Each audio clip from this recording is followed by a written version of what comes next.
1 second. Hello there, it's Susie Walker, Editor-in-Chief at Psychologies magazine, and I am delighted to be joined this evening by the amazing, wonderful Julia Cameron, who is the best-selling author of The Artist's Way. Hello, Julia. Hello, Susie. Good to be here. I love it that good to see you. I love it that you have a copy of the new Profiles Artist's Way book. I think it's handsome.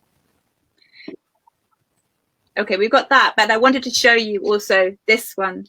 So this is my copy, and it's got scribbles on it. So I have to confess straight away that I am a massive fan of The Artist's Way, and it has changed my life on so many. I generally do it once a year. I have missed a couple of years, but I've been doing it since 2008, every year. And your work has transformed the way I think, what I do, my daily habits, from the morning pages to the artist date, which we'll talk about later.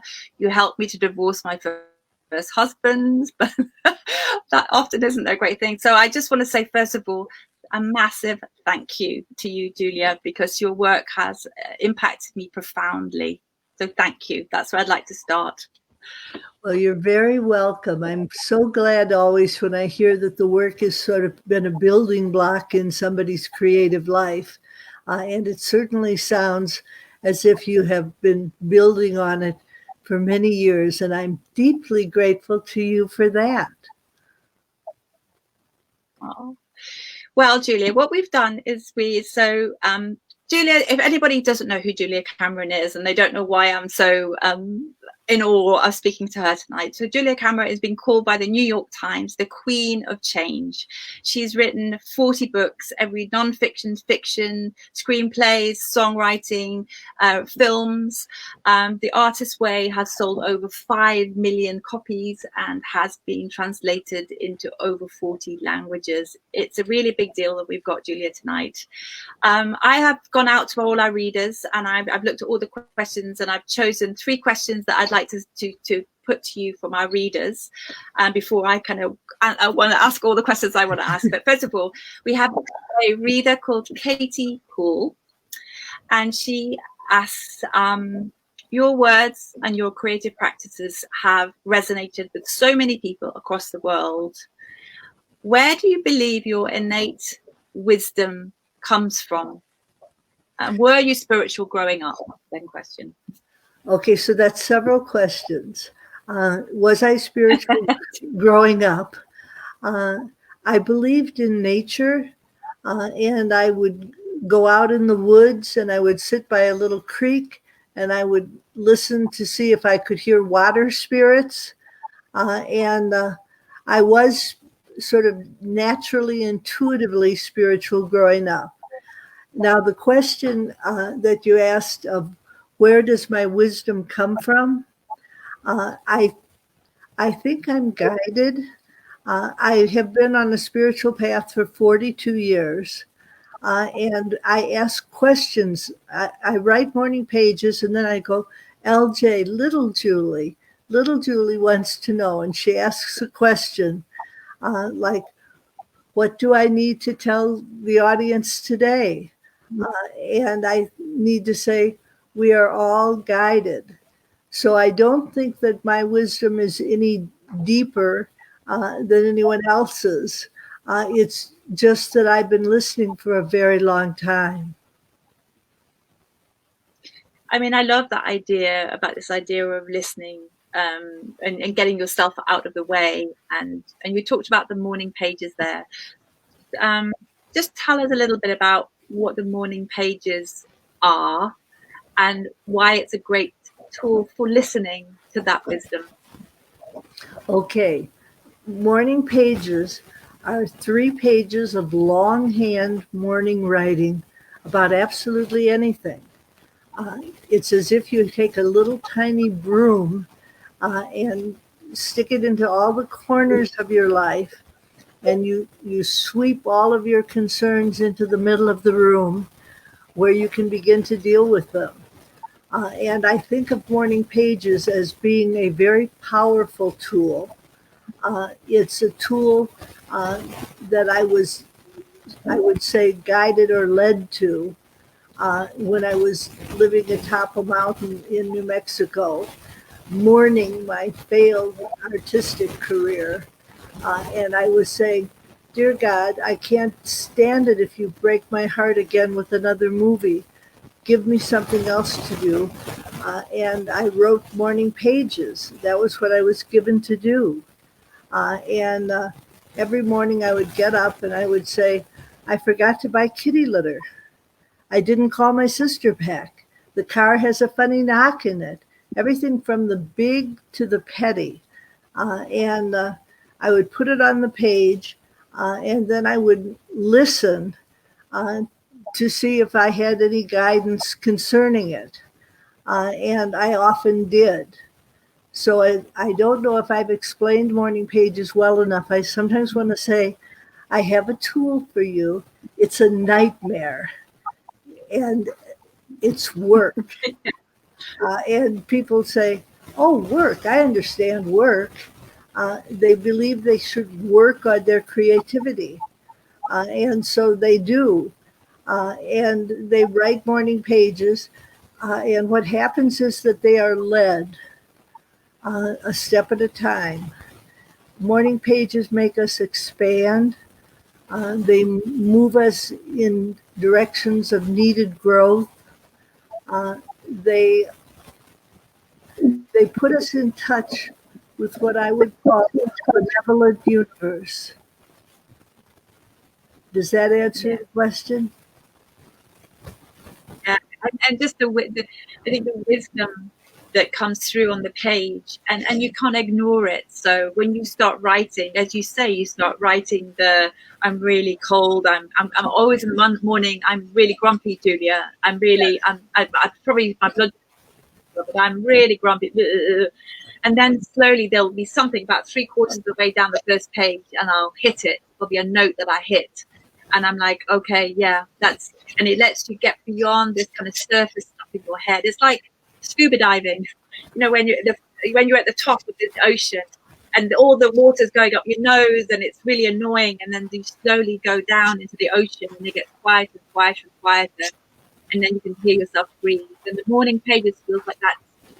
All of a sudden you can hear yourself think and hear yourself feel, and then what you truly feel, rather than kind of batting it away all the time. I can't think about that. And it makes you really honest. And when I said about my first husband, divorcing him, it's just that piece around, saying the same thing over and over again, the truth, and you can't ignore it anymore. And when you do the artist way, week after week after week for 12 weeks, it's just, you can't ignore that wisdom anymore.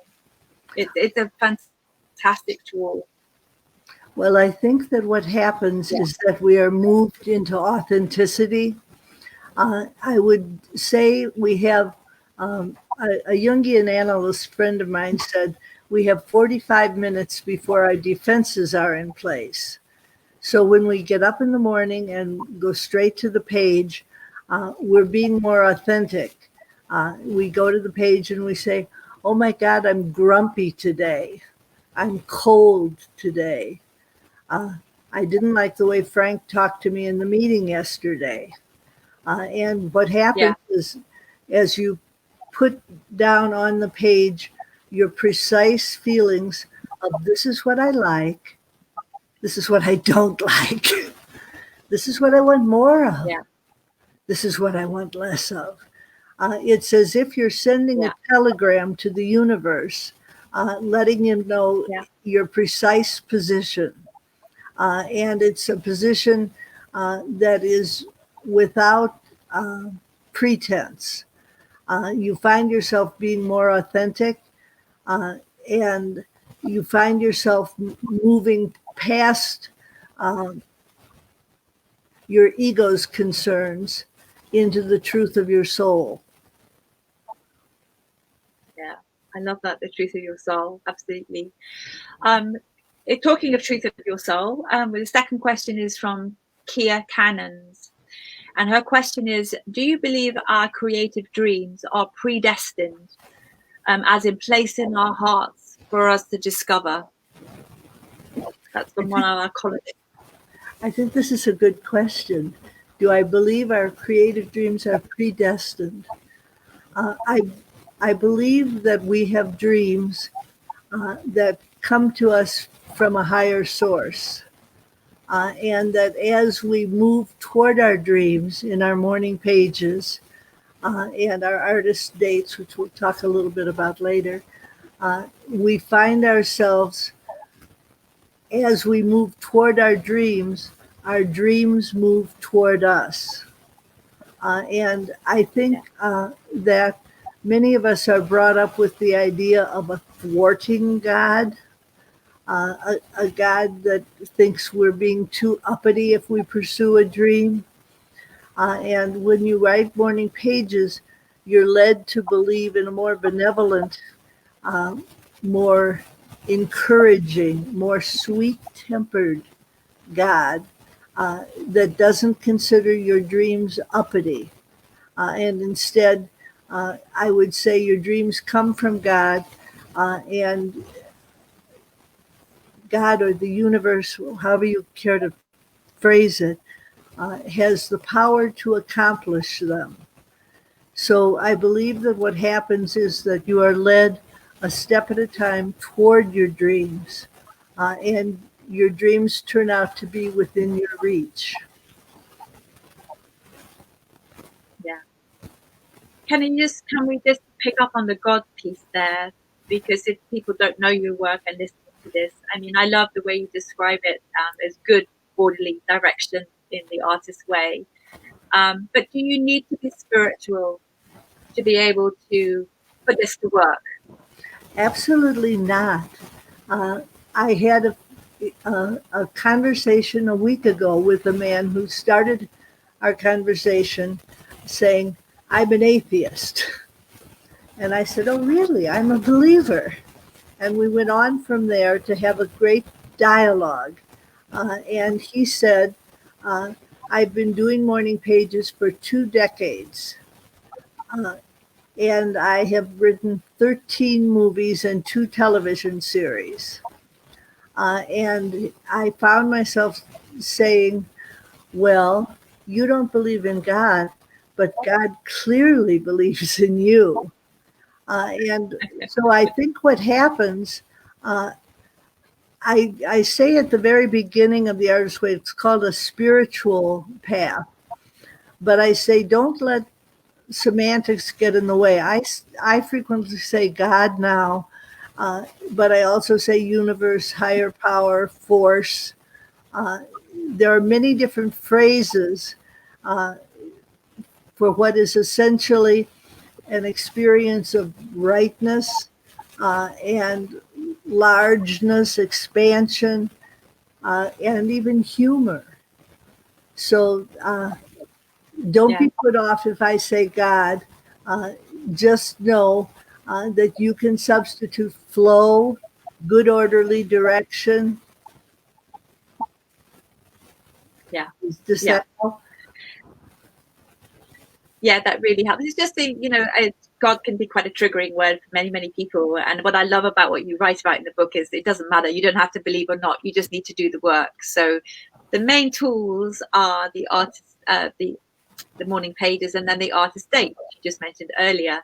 So we're in the middle of lockdown at the moment, we're just about to come out of it, I think, in the UK. But tell us about the artist date and how we manage it in lockdown.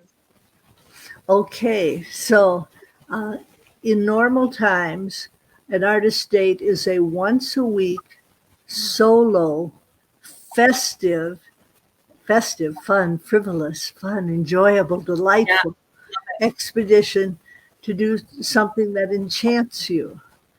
So then you say, well, my God, I can't leave my house. What can I do? And the answer is you can do many things. You can listen to a piece of music that you've never listened to. You can listen to a podcast that sounds too frivolous. You can take a bubble bath. What I do is I sketch I don't consider myself to be a visual artist, but I sketch a familiar, beloved object, and that puts me in touch with my delight over it. So I think people have taken up carpentry. They've taken up doing nail art with Swarovski crystals that they get online. There are many different things. Baking, I think, is a fantastic artist date. So is making a pot of homemade vegetable soup. So it's just something that delights you and nurtures your soul. I think a lot of times rereading a childhood book. I recently reread The Black Stallion, and it was a book I had read when I was 9 or 10. And I read it now, and I found it delightful. So, is that Black Beauty? No, The Black Stallion is a book by Walter Farley, and it's was made into a movie by Francis Ford Coppola, and it's this. Okay. Okay. Go on. Here's the story. Okay, but so you're talking. I mean, these are beautiful examples of artist dates. I remember when I first started the Artist Way, my son was very small, and it was very difficult for me to get out. So I was painting and doing things that allowed me to do it indoors. So I think in lockdown, it's still no excuse not to be able to do the Artist Way. But I love that you're saying frivolous and fun, because I remember being ever so serious when I started. And, you know, I was thinking I had to listen to opera and I had to do like high art because I thought that's what to do. But I ended up, you know, painting those kind of mugs and doing really silly, as you say, frivolous things. And I think that there's a freedom, you know, the experimentation. You talk a lot about overcoming perfectionism in the Artist date, and for me, the Artist Way, and the Artist date for me allows you just to get messy and to play and to have fun. What's your favorite Artist date? Let's say this year. What's the best artist? Or do you even do it? Do you even do the Artist dates anymore? I have an Artist date that I really love, which I can't do in lockdown, but I can remember with glee, and that is that I go to a pet store called Critters and Us. And in the pet store, they have a bunny, a giant bunny named George.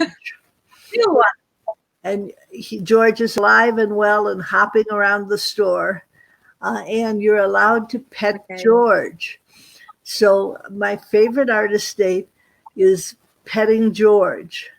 And I live with a puppy, which maybe we could bring her in here and I could show you. So we can what kind of dog is she? She's a West Highland Terrier. What kind of dog? A white West Highland Terrier. And she's delightful and delicious. And I pet her all the time, and here she is. This is who I live with. Oh, who is this? What's her name? What's her name? Her name is Lily. And recently my Hi, daughter. Lily. Oh, there, she pays attention. So, Lily. Yeah, she hears you. Hi. Oh my goodness, the best Artist date ever. Just that. Yeah. Oh. So I live with Lily, and Lily keeps me perked up. So I hope I've explained Artist dates are work, but they bring you a sense of benevolence. I think a lot of times when people take Artist dates, they experience a sense of good orderly direction, the higher power, a feeling that there is a larger benevolent something or somebody paying attention to us. I think, I mean, you talk about synchronicity, and was it Joseph Campbell, the thousand helping hands? right. Was it Joseph Campbell who said that? Yeah. Joseph So this Campbell idea said, that we're supported. yes. Yeah. And so I think what happens is that with Morning Pages, we're putting our dreams and our discontents. You said you got a divorce. That was recognizing a discontent that kept recurring. And so Morning Pages give you a sense of flow. And then when you do an artist date, you find yourself feeling a sense of possibility. And I often say that the part of us that creates, well, maybe we're all sort of sick of hearing about the inner child, but the part of us that creates is a festive youngster with big dreams. Yeah, it's so true. So from that festive youngster, the question I want to talk about is the shadow artist, and how do we bring ourselves into the light? So can you explain what a shadow artist is? How do we recognize that within, and how do we pull ourselves out into the light and start creating for ourselves rather than hiding behind someone else? Okay, so that's several questions. So first question is, what is a shadow artist? And a shadow artist is someone who has a dream but lacks the confidence to pursue the dream. And so they put themselves in the shadow of an acknowledged artist, or in the shadow of an acknowledged creative career. So a woman who wants to be a photographer may find herself becoming a photographer's rep for other photographers and not pursuing her authentic dream. And what happens with shadow artistry is that we beat ourselves up. We say, oh, if only you had more courage. And often what happens with shadow artists is that they feel that they're unworthy. And when they do Morning Pages, they get a little bit of a nudge. For myself, it was music. The Morning Pages kept saying, you will be writing radiant songs. And I kept thinking, I'm 45 years old. If I were the least bit musical, I would know it. My brother is a composer. My sister is a musician. I'm in their shadow. And the pages kept telling me, well, you will write radiant songs. And I thought, that's impossible. And then one day I was sitting in the Rocky Mountains like I was as a little child next to a stream, and I heard, in the greenwood shadows lengthen, in the greenwood rivers flow, in the emerald heart of darkness, lovers know the things they know. And I thought, my God, I think it's a song. So, and what did you do with it? Did you write it down? Did you record it? Did you sing it? What did you do? I ran up the hill to my friends and I said, I've heard a song and it goes like this. And she said, here, sing it into this. And she had a little teeny tape recorder. So what happened is that I started writing songs, and it was something I didn't believe I could do. So you stepped out of being the shadow, in the shadow, into the light. So what is the process? So I love the piece of in the book you talk, it's never too late. It's never too late to kind of step out of the shadow.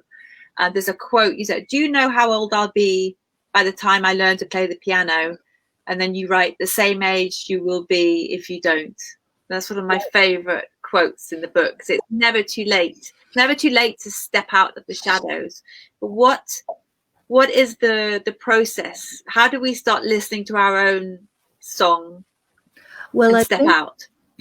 I think what happens is that you write in the morning pages, and they will suggest a risk, and you'll think, oh, I couldn't do that, and you put it aside.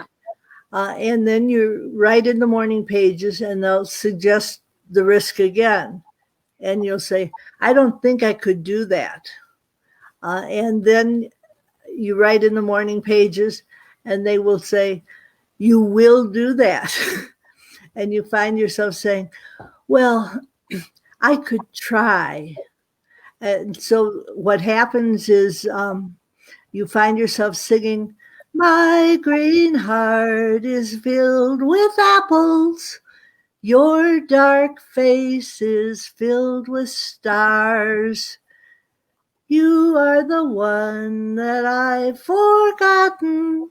You are the one my heart desires. So you're led a step at a time to taking risks, and your only audience at first is your morning pages. And you try a risk, and they say, congratulations, you did it. How wonderful. I mean, I'm a great believer in big leaps, so I would hear that song and I would try and record it and then say that, and then I would feel very disappointed because, don't be ridiculous, you can't do. You talk about blocks a lot in The Artist's Way, whether it's external blocks or internal blocks. One of the most the ones that fascinates me most is the idea of crazy makers. I have a lot of crazy makers, or I have in my life in the past had a lot of crazy makers in our lives as one of the blocks. What are the most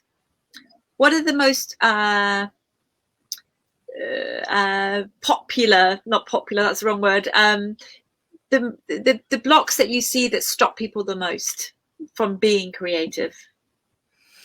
A couple of things. I think people are afraid of being too big for their britches. And I think that they have a fear that it's, quote, just my ego. And I think that they're afraid they're going to be punished. We have sort of got superstition around, if I take a risk, the heavens will part. And a booming voice will say, how dare you? So people are afraid of risking for fear of punishment. And I think people are afraid of risking for fear of their perfectionism. We don't want to do something unless we can do it perfectly. And so I think a lot of times people have a feeling that they shouldn't try because they're measuring themselves against the masterpieces of accomplished artists. And they're not realizing that many times, people will say to me, Julia, aren't you worried you're unblocking a lot of bad art? And I will say, actually, my experience is the opposite. My experience is that many of the people that get unblocked are far more talented than the people we've had at center stage. But the difference is that people who are blocked have usually not had encouragement, proper encouragement. They've instead had discouragement. They've had a parent or a teacher who says to them, oh, don't you think you might need something to fall back on? So they're frightened that they're being too uppity. And we have a mythology that tells us artists are going to be broke. And Instead, we need to believe that our creativity can lead us into pathways that are positive and even lucrative. But I think it's hard for people who haven't had support to go bravely ahead. And this is where we need to have what I call believing mirrors. And these are people in our life who say to us, "Oh, I think you can do that. Oh, I'll bet you are musical. Oh, I think it's wonderful that you're writing a novel." Instead of saying, "Have you got a publisher?" So believing mirrors are people who are positive on our own behalf. Yeah. Okay. So I know where my time with you is up. It's 30 minutes now, Julia. So I want you to look into the camera, and I want you to be our Psychologies believing mirror. And I want you to give some encouragement to all the people out there who are shadow artists, who want to write that novel or to hear that song or to live a more creative life. What would you say to us? Looking into the camera right now. Yeah. Yeah. I'm not sure. Is that it? If I'm up like this a little bit, a little higher. Good. I can see you. Yes. Okay. That's perfect. I want to say, use a few simple tools. Give yourself the right to do morning pages. Give yourself the right to take an artist date. And listen for the little voice that says, maybe you should try. And maybe you should try. And I believe that we are all profoundly creative. I believe that we have all got deep gifts. And I think that as we write, we are led. And as we are led, we are able to manifest our dreams. So I want to say to you, just try. Okay? Yeah. Oh, Julia, I feel weepy. I feel really emotional. Thank you so much for your time today. This is the beautiful new hardback version of The Artist's Way. If you want to transform your life, I challenge you to read this book and just see where it will take you, and just try. Julia Cameron, thank you so much for your time today. Thank you a million times for all the inspiration you've given to millions of people all over the world, and to me personally. So thank you. Thank you, Susie. It's a pleasure to meet you. So lots of love. Bye-bye. Bye-bye. Bye-bye.